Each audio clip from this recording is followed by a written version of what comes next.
ফিরে এলাম বিরতির পর। আপনারা দেখছেন ধর্মযুদ্ধ 2024, আপনাদের সঙ্গে রয়েছি আমি অঙ্কুর। বিজেপির মুখপাত্র যে অভিযোগ করেছেন তার প্রেক্ষিতে তৃণমূল কংগ্রেসের বক্তব্য শুনবো। কৃষাণ মিত্র, দেখুন, প্রথম কথা বলে রাখি যে সুকান্ত মজুমদার আজ সকাল থেকেই উনি খুব ব্যতিব্যস্ত হয়ে পড়েছে এবং বাড়ি থেকে বেরোনোর আগে থেকেই উনি অভিযোগ করতে শুরু করেছেন এবং বোঝা যাচ্ছে যে আগের বার তো ফ্লুকে জিতেছিলেন মার্জিনালি, মানে 3% ভোটের ব্যবধান ছিল, 50,000 52,000। তো বাই ফ্লুক জিতেছিলেন, তাও একটি দল ভোট কেটে তৃণমূলের যাত্রা ভঙ্গ করেছিল।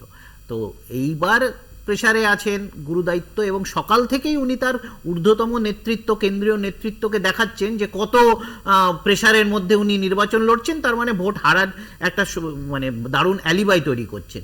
এখানে উনি যেটা করলেন, যে প্রথম কথা বলে রাখি, বুথ স্তরের কর্মীদের রাজনীতির মানসিকতা আর জেলা স্তরের নেতৃত্বের রাজনীতির মানসিকতা আর রাজ্য স্তরের নেতৃত্বের মানসিকতা এই সব কটা ভিন্ন হয়। একটা বুথ স্তরের কিছু মানুষ, হ্যাঁ, সে যে দলই করে থাকুক বা নিরপেক্ষ হতে পারে, সাধারণ হতে পারে, উনাকে গো ব্যাক বলতেই পারে। গো ব্যাক তো রাজনীতির, আমরা জানি, রাজনীতির পরিসরের একটা ভাষা। কাউকে চোর বলাটা কখনো সেটা পার্লামেন্টারি ল্যাঙ্গুয়েজে, পার্লামেন্টারি ডেকোরামের মধ্যে পড়ে না। উনি আজ সকালবেলা ওই কাজটাই করছিলেন।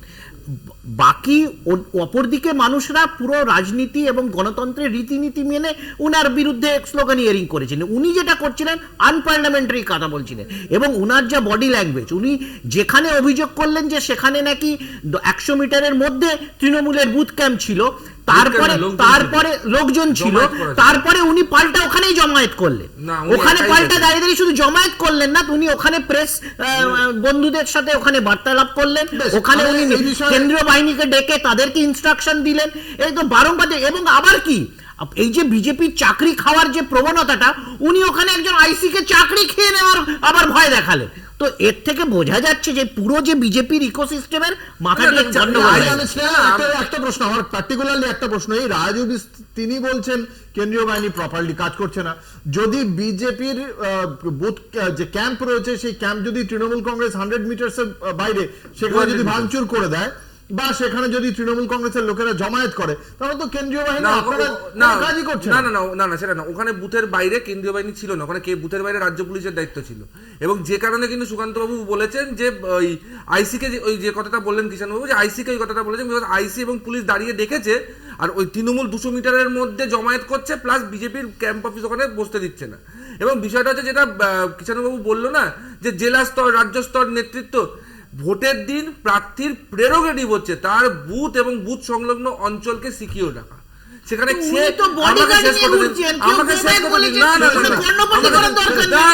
সেখানে রাজ্য স্তর, জেলা স্তরের নেতৃত্ব ঠান্ডা করে বসে রাজনীতি করে না, তারা রাস্তায় নেমে এইটুকুনি সিকিউর করেছে যে মানুষ যাতে বুথ অব্দি গিয়ে ভোটটা দিতে পারে। যে জমায়েতটা তৃণমূল কংগ্রেসের গুন্ডা বাহিনী গুলো করেছে ওখানে,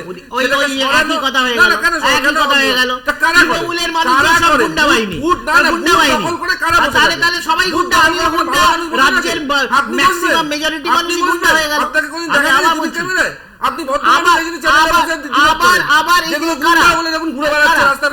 প্রার্থী তো ঘুরবে, প্রার্থী কি করবে, বাড়িতে বসে থাকবে না, যেগুলো 100 মিটারের মধ্যে জমা করে প্রার্থী সাধারণ মানুষ, বললাম তো, সাধারণ মানুষকে আটকানোর জন্য আমরা ইউপিতেই চিত্র দেখছি না, আমরা মহারাষ্ট্রে চিত্র দেখছি না, আমরা গুজরাটে এই চিত্র দেখছি না, সেখানে সারা দেশে আজকে সারা দেশে আরো মুজফ্ফরনগরে সন্ত্রাস করে মিডিয়া চলে গেছে। একটা অভিযোগ আছে, আরে বাবা, মিডিয়া না দেখালে কি করে অভিযোগ থাকবে? আর অভিযোগ নির্বাচন কমিশনের ওয়েবসাইটে একাধিক অভিযোগ আছে,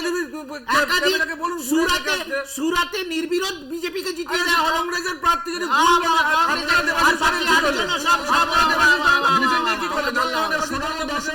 এই মুহূর্তে আরো কিছু তথ্য আমাদের হাতে উঠে এসেছে। নির্বাচন কমিশনের পক্ষ থেকে জানানো হয়েছে যে ঠিক কোন কোন জায়গায় এই ভোটটা হচ্ছে, সেই বিষয়ে যে ভোট পার্সেন্টেজ সেই সম্পর্কে জানানো হয়েছে।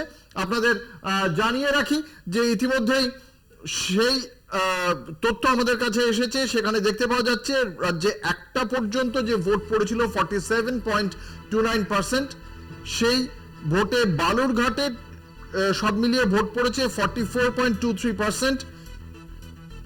বালুরঘাটের গঙ্গারামপুরে ভোট পড়েছে 44.32%। হরিরামপুরে ভোট পড়েছে 44.62%। 0.76%। ইটাহারে ভোট পড়েছে, ইটাহার উত্তর দিনাজপুরে চলে যাচ্ছে কিন্তু এই বালুরঘাট লোকসভার অন্তর্গত, সেখানে ভোট পড়েছে 46.58%। কুমারগঞ্জে ভোট পড়েছে 45.30%।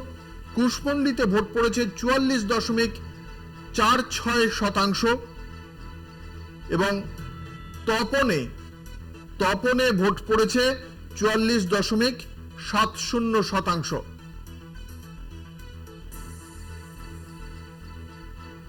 পাশাপাশি উত্তর দিনাজপুরের ইসলামপুরে ভোট পড়েছে 46.50%। রায়গঞ্জ লোকসভা কেন্দ্রের অন্তর্গত। গোয়ালপুকুরে ভোট পড়েছে 45.80%। চাকুলিয়ায় ভোট পড়েছে 45.79%। করণদিঘিতে ভোট পড়েছে 47.89%।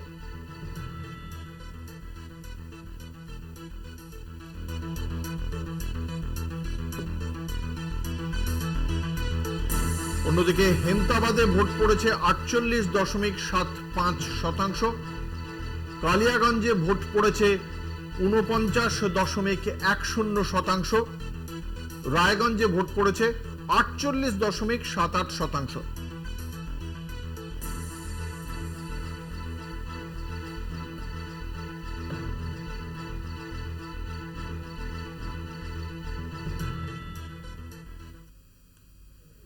ফলে ভোটের হিসেবে চলছে, ভোট কিন্তু পড়ছে এবং গতবারের মতোই ভালোভাবে এগিয়ে চলেছে নির্বাচন। মানুষ এই গরমে যেখানে তাপপ্রবাহ চলছে দক্ষিণবঙ্গে, উত্তরবঙ্গ যে একেবারে সূর্যের আঁচ থেকে বেঁচে গিয়েছে এমনটা নয়, এবং সেখানেও কিন্তু মানুষ এই গরমে দাঁড়িয়ে ভোট দিচ্ছেন।